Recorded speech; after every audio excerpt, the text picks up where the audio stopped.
بسم اللہ الرحمن الرحیم۔ جمعہ کے دن یہ کام ہرگز مت کریں۔ حضور صلی اللہ علیہ وسلم نے ارشاد فرمایا، جو جمعہ کے دن یہ کام کرے گا اس نے اللہ کو ناراض کیا۔ محترم ناظرین، ترمذی شریف میں حضرت انس رضی اللہ عنہ سے روایت ہے کہ حضور نبی کریم صلی اللہ علیہ وسلم نے ارشاد فرمایا، جس نے میری سنت سے محبت کی اس نے مجھ سے محبت کی، اور جس نے مجھ سے محبت کی وہ میرے ساتھ جنت میں ہوگا۔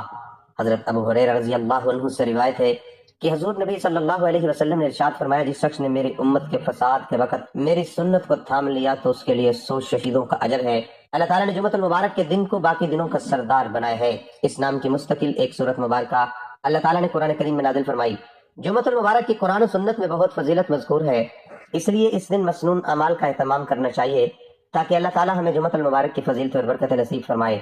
ابو ہریرہ رضی اللہ عنہ سے روایت ہے کہ حضور نبی کریم صلی اللہ علیہ وسلم نے ارشاد فرمایا، ان سارے دنوں میں جن میں کہ آفتاب نکلتا ہے، یعنی ہفتے کے دنوں میں سب سے بہتر اور برتر جمعہ کا دن ہے۔ جمعہ ہی کے دن اللہ تعالیٰ نے سیدنا آدم علیہ السلام کو پیدا فرمایا، اور جمعہ ہی کے دن وہ جنت میں داخل کیے گئے، اور جمعہ ہی کے دن وہ جنت سے اس دنیا میں بھیجے گئے، اور قیامت جمعہ ہی کے دن قائم ہوگی۔ حضرت طارق بن شہاب رضی اللہ عنہ سے روایت ہے کہ حضور نبی کریم صلی اللہ علیہ وسلم نے ارشاد فرمایا، جمعہ کی نماز جماعت کے ساتھ ادا کرنا ہر مسلمان پر لازم اور واجب ہے۔ اس وجود سے 5 قسم کے آدمی مستثنی ہیں۔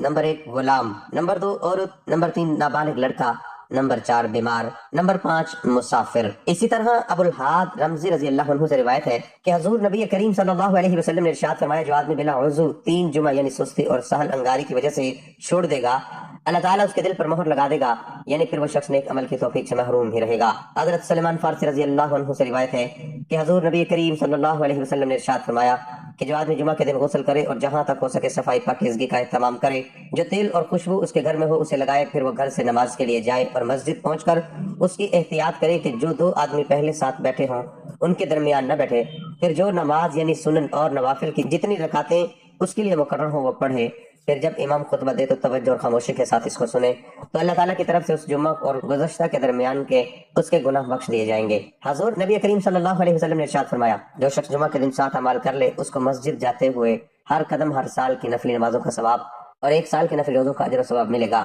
وہ 7 اعمال یہ ہیں: نمبر 1 غسل کرنا، نمبر 2 اچھے کپڑے پہننا، نمبر 3 مسجد جلد جانے کی فکر کرنا، نمبر 4 مسجد پیدل جانا، نمبر 5 امام کے قریب بیٹھنے کی کوشش کرنا، نمبر 6 خطبہ غور سے سننا، نمبر 7 کوئی بےہودہ لغو کام نہ کرنا۔ حضرت ابو سعید خدری رضی اللہ عنہ سے روایت ہے، حضور نبی کریم صلی اللہ علیہ وسلم نے ارشاد فرمایا، جو شخص جمعہ کے دن سورۃ کہف پڑھے اس کے لیے 2 جمعوں کے درمیان نور روشن ہو جائے گا۔ امیر المومنین حضرت سیدنا علی ابن ابی طالب رضی اللہ عنہ سے روایت ہے کہ حضور نبی صلی اللہ علیہ وسلم نے ارشاد فرمایا، جس شخص نے جمعہ والے دن سورۃ کہف کی تلاوت کی تو وہ آئندہ جمعے تک ہر طرح کے فتنے سے بچایا جاتا ہے، یہاں تک کہ اگر دجال بھی نکل جائے تو اس سے بھی محفوظ رہے گا۔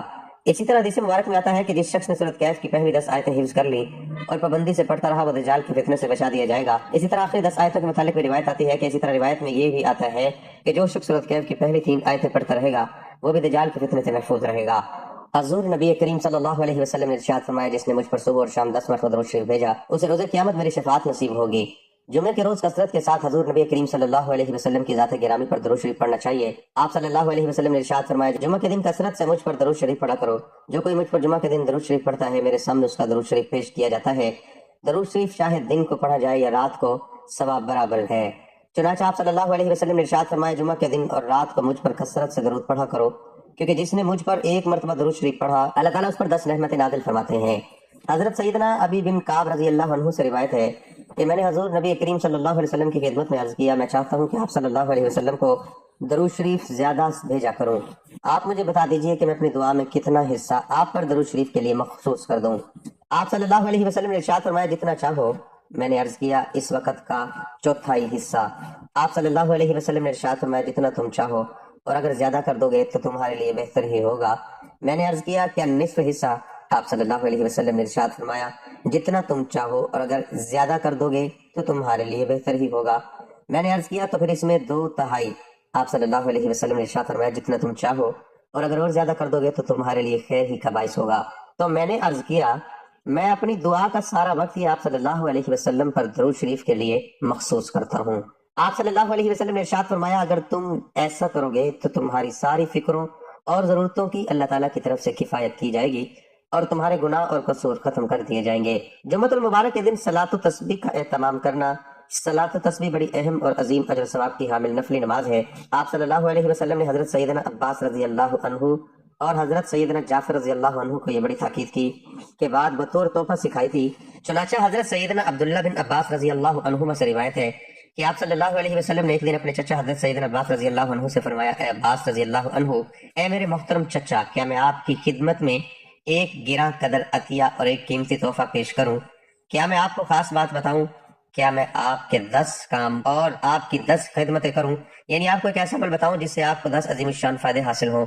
وہ ایسا عمل ہے کہ جب آپ اس کو کریں گے تو اللہ تعالیٰ آپ کے سارے گناہ معاف فرما دے گا، اگلے بھی اور پچھلے بھی، پرانے بھی اور نئے بھی، بھول چوک سے ہونے والے بھی اور دانستہ ہونے والے بھی، صغیرہ بھی اور کبیرہ بھی، ڈھکے چھپے بھی اور اعلانیہ ہونے والے بھی۔ وہ عمل صلاۃ و تسبیح ہے۔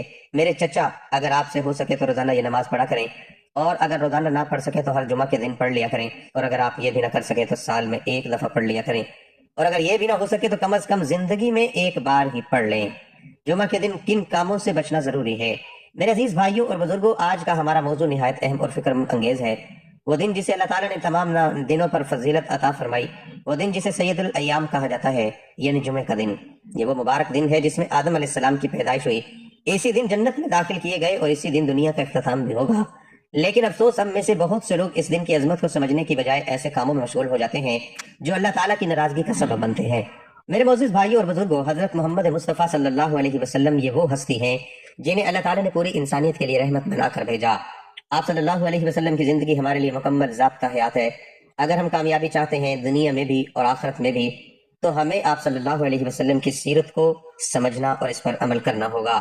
نبی کریم صلی اللہ علیہ وسلم کی ولادت مکہ مکرمہ میں ایسے وقت میں ہوئی جب دنیا جہالت کے اندھیروں میں ڈوبی ہوئی تھی، لوگ شرک میں مبتلا تھے، ظلم عام تھا، کمزوروں کا کوئی پرسران حال نہیں تھا۔ آپ صلی اللہ علیہ وسلم کے والد حضرت عبداللہ آپ کی پیدائش سے پہلے ہی وفات پا چکے تھے، اور والدہ حضرت آمنہ بھی بچپن ہی میں آپ کو چھوڑ گئیں۔ اسی طرح آپ صلی اللہ علیہ وسلم نے بچپن ہی میں یتیمی کا سامنا کیا۔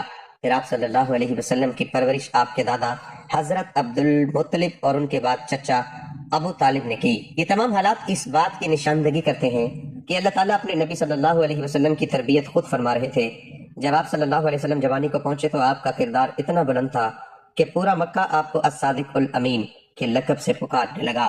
آپ صلی اللہ علیہ وسلم نے کبھی جھوٹ نہیں بولا، کبھی کسی کے ساتھ خیانت نہیں کی، اور ہمیشہ انصاف اور سچائی کا ساتھ دیا۔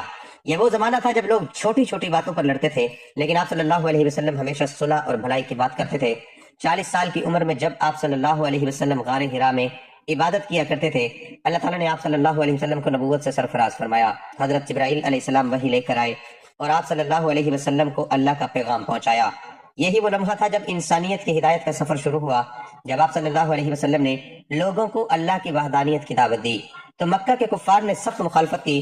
انہوں نے آپ صلی اللہ علیہ وسلم کو جھٹلایا، آپ صلی اللہ علیہ وسلم پر ظلم کیا، آپ کے ساتھیوں کو تکلیفیں دی۔ آپ صلی اللہ علیہ وسلم کو طائف میں پتھر مارے گئے، آپ صلی اللہ علیہ وسلم کے راستے میں کانٹے بچھائے گئے، آپ صلی اللہ علیہ وسلم کا سوشل بائیکاٹ کیا گیا۔ لیکن ان تمام مشکلات کے باوجود آپ صلی اللہ علیہ وسلم نے صبر کا دامن نہیں چھوڑا۔ آپ صلی اللہ علیہ وسلم نے ہمیشہ نرمی، حکمت اور صبر کے ساتھ دین کی دعوت دی۔ جب مکہ میں حالات بہت خراب ہو گئے تو اللہ تعالیٰ کے حکم سے آپ صلی اللہ علیہ وسلم نے مدینہ کی طرف ہجرت فرمائی۔ یہ ہجرت اسلام کی تاریخ کا ایک اہم موڑ تھی۔ مدینہ پہنچ کر آپ صلی اللہ علیہ وسلم نے ایک اسلامی ریاست کی بنیاد رکھی، جہاں انصاف، بھائی چارہ اور مساوات قائم کی گئی۔ مدینہ میں آپ صلی اللہ علیہ وسلم نے ایک مثالی معاشرہ قائم کیا۔ آپ صلی اللہ علیہ وسلم نے مہاجرین اور انصار کے درمیان بھائی چارہ قائم کیا، یہود کے ساتھ معاہدے کیے اور ایک ایسا نظام قائم کیا جہاں سب کو انصاف ملا۔ آپ صلی اللہ علیہ وسلم نہ صرف ایک نبی تھے بلکہ ایک بہترین لیڈر، جج اور منتظم بھی تھے۔ نبی کریم صلی اللہ علیہ وسلم کے اخلاق بے مثال تھے۔ آپ صلی اللہ علیہ وسلم ہمیشہ نرمی سے بات کرتے، دوسروں کو معاف کرتے اور لوگوں کی مدد کرتے تھے۔ آپ صلی اللہ علیہ وسلم یتیموں سے محبت کرتے، غریبوں کا خیال رکھتے اور کبھی کسی کے ساتھ سختی نہیں کرتے تھے۔ یہاں تک کہ جن لوگوں نے آپ صلی اللہ علیہ وسلم کو تکلیف دی، آپ صلی اللہ علیہ وسلم نے انہیں بھی معاف کر دیا۔ 8 ہجری میں آپ صلی اللہ علیہ وسلم مکہ میں فاتح کی حیثیت سے داخل ہوئے۔ یہ وہ وقت تھا جب آپ صلی اللہ علیہ وسلم چاہتے تو اپنے دشمنوں سے بدلہ لے سکتے تھے، لیکن آپ صلی اللہ علیہ وسلم نے سب کو معاف کر دیا۔ یہ واقعہ ہمیں معافی، رحم اور اعلیٰ اخلاق کا درس دیتا ہے۔ نبی کریم صلی اللہ علیہ وسلم نے اپنی زندگی کے آخری ایام میں بھی امت کی فکر کی۔ آپ صلی اللہ علیہ وسلم نے ہمیں نماز، اخلاق اور بھائی چارہ کی تلقین فرمائی۔ پھر وہ وقت آیا جب آپ صلی اللہ علیہ وسلم اس دنیا سے پردہ فرما گئے، لیکن اپنے پیچھے ایک مکمل دین چھوڑ گئے۔ میرے عزیز بھائیوں، نبی کریم صلی اللہ علیہ وسلم کی زندگی ہمارے لیے مشعل راہ ہے۔ ہمیں چاہیے کہ ہم اپنی زندگی کو آپ صلی اللہ علیہ وسلم کی سنت کے مطابق گزاریں۔ ہمیں سچ بولنا چاہیے، وعدے پورے کرنے چاہیے، دوسروں کے ساتھ حسن سلوک کرنا چاہیے، صبر اور برداشت کو اپنانا چاہیے۔ اگر ہم نے اپنی زندگی میں سیرت نبی صلی اللہ علیہ وسلم کو اپنا لیا تو کامیابی ہمارے قدم چومے گی۔ اللہ تعالیٰ ہمیں نبی کریم صلی اللہ علیہ وسلم کی سیرت پر عمل کرنے کی توفیق عطا فرمائے، آمین۔ میرے پیارے بھائیوں اور بزرگوں، اللہ کا ذکر یہ وہ عمل ہے جس کے لیے نہ خاص وقت کی شرط ہے نہ خاص جگہ کی۔ آپ چلتے پھرتے اٹھتے بیٹھتے ہر حال میں اللہ کو یاد کر سکتے ہیں۔ ذکر کیا ہے میرے عزیزو؟ ذکر کا مطلب ہے اللہ کو یاد کرنا، اپنی زبان سے، اپنے دل سے اور اپنے اعمال کے ذریعے۔ جب انسان سبحان اللہ، الحمدللہ، اللہ اکبر کہتا ہے تو وہ دراصل اپنے رب کی عظمت بیان کر رہا ہوتا ہے۔ قرآن ہمیں بتاتا ہے کہ دلوں کا سکون اللہ کے ذکر میں ہے۔ سوچیں، ہم سب سکون چاہتے ہیں، ہم سب پریشانیوں سے نجات چاہتے ہیں، لیکن ہم سکون کو دنیا میں تلاش کرتے ہیں، حالانکہ اصل سکون تو اللہ کے ذکر میں ہے۔ میرے بھائیوں، آج انسان کے پاس سب کچھ ہے، موبائل ہے، انٹرنیٹ ہے، سہولتیں ہیں، لیکن سکون نہیں ہے۔ کیوں؟ کیونکہ ہم نے اللہ کے ذکر کو چھوڑ دیا ہے۔ صبح اٹھتے ہی موبائل، رات سونے سے پہلے موبائل، لیکن اللہ کا ذکر بہت کم۔ میرا عزیزو، جو شخص اللہ کا ذکر کرتا ہے اس کی زندگی میں حیرت انگیز تبدیلی آتی ہے۔ دل کو سکون ملتا ہے، پریشانیاں کم ہو جاتی ہیں، دل ہلکا ہو جاتا ہے، گناہ معاف ہوتے ہیں، استغفار انسان کے گناہوں کو مٹا دیتا ہے، رزق میں برکت آتی ہے، اللہ ایسے بندے کے رزق میں اضافہ فرماتا ہے، مشکلات آسان ہو جاتی ہیں، اللہ ذکر کرنے والے کے لیے راستہ آسان کر دیتا ہے۔ ذکر کی اقسام: زبانی ذکر، سبحان اللہ، الحمدللہ، اللہ اکبر، لا الہ الا اللہ۔ دل کا ذکر، ہر وقت اللہ کو یاد کرنا، اس کا خوف اور محبت دل میں رکھنا۔ عملی ذکر، ایسے کام کرنا جو اللہ کو پسند ہو اور گناہوں سے بچنا۔ میرے بھائیو، نبی کریم صلی اللہ علیہ وسلم ہر وقت اللہ کا ذکر کرتے تھے، صبح شام کے اذکار، ہر کام سے پہلے دعا، ہر حالت میں اللہ کی یاد۔ یہی وجہ تھی کہ آپ صلی اللہ علیہ وسلم کا دل ہمیشہ مطمئن رہتا تھا۔ ہماری زندگی میں ذکر کیسے آئے؟ یہ بہت آسان ہے۔ صبح اٹھتے ہی الحمدللہ کہیں، کھانا شروع کریں تو بسم اللہ کہیں، مشکل آئے تو یا اللہ پکاریں، فارغ وقت میں درود اور استغفار کریں، چھوٹے چھوٹے اذکار، لیکن بڑا اثر غفلت سے بچیں۔ میرے عزیزو، سب سے بڑا نقصان یہ ہے کہ انسان اللہ کو بھول جائے۔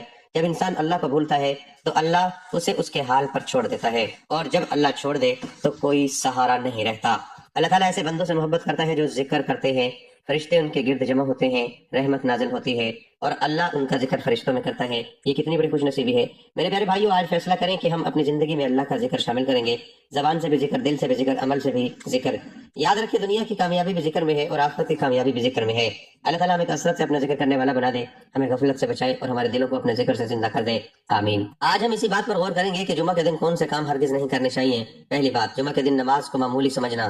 میرے بھائی، جمعہ کی نماز فرض عین ہے اور اس کی اہمیت عام نمازوں سے کہیں زیادہ ہے، لیکن کتنے لوگ ہیں جو سستی، کاروبار یا دنیاوی مصروفیات کی وجہ سے جمعہ چھوڑ دیتے ہیں۔ یاد رکھیں، جمعہ کی نماز کو جان بوجھ کر ترک کرنا بہت بڑا گناہ ہے۔ حدیث مبارکہ کا مفہوم ہے کہ جو 3 جمعے بغیر عذر کے چھوڑ دے، اللہ اس کے دل پر مہر لگا دیتا ہے۔ سوچیں، دل پر مہر لگ جانا کیا معنی رکھتا ہے؟ پھر نہ نصیحت اثر کرتی ہے، نہ قرآن کی آواز دل میں اترتی ہے۔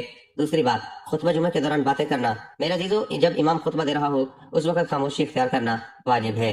آج کل کیا ہو رہا ہے، لوگ موبائل چیک کر رہے ہوتے ہیں، ایک دوسرے سے باتیں کر رہے ہوتے ہیں، کسی کو خاموش کروانے کے لیے بھی بول پڑتے ہیں۔ یاد رکھیں، خطبے کے دوران چپ کرو کہنا بھی لوگ بات شمار ہوتا ہے اور انسان کا جمعے کا ثواب ضائع ہو جاتا ہے۔ یہ کتنا بڑا نقصان ہے کہ ہم مسجد میں آ کر بھی اپنے نجات کا سامان ضائع کر دیں۔ تیسری بات، جمعہ کے دن گناہوں میں مشغول ہونا۔ میرے بھائیو، جمعہ کا دن عبادت، ذکر، درود شریف اور تلاوت کا دن ہے، لیکن کچھ لوگ اس دن کو بھی عام دنوں کی طرح بلکہ اس سے بھی زیادہ گناہوں میں گزار دیتے ہیں، جیسے جھوٹ بولنا، غیبت کرنا، فضول گفتگو، ناجائز کاموں میں مشغول ہونا۔ یاد رکھیں، مقدس دن میں گناہ کرنا اور بھی زیادہ سنگین ہو جاتا ہے۔ چوتھی بات، جلدی نہ آنا اور دنیاوی کاموں کو ترجیح دینا۔ اللہ تعالیٰ قرآن میں فرماتا ہے کہ جب جمعہ کی اذان ہو جائے تو خرید و فروخت چھوڑ دو اور اللہ کے ذکر کی طرف دوڑو۔ لیکن آج کیا ہو رہا ہے، لوگ اذان کے بعد بھی دکانیں کھولے بیٹھے ہیں، کاروبار میں لگے ہوئے ہیں اور نماز کو مؤخر کرتے رہتے ہیں۔ میرے بھائیو، رزق دینے والا اللہ ہے۔ جمعہ کی نماز چھوڑ کر کوئی امیر نہیں بن سکتا، لیکن اللہ کی نافرمانی سے برکت ضرور ختم ہو جاتی ہے۔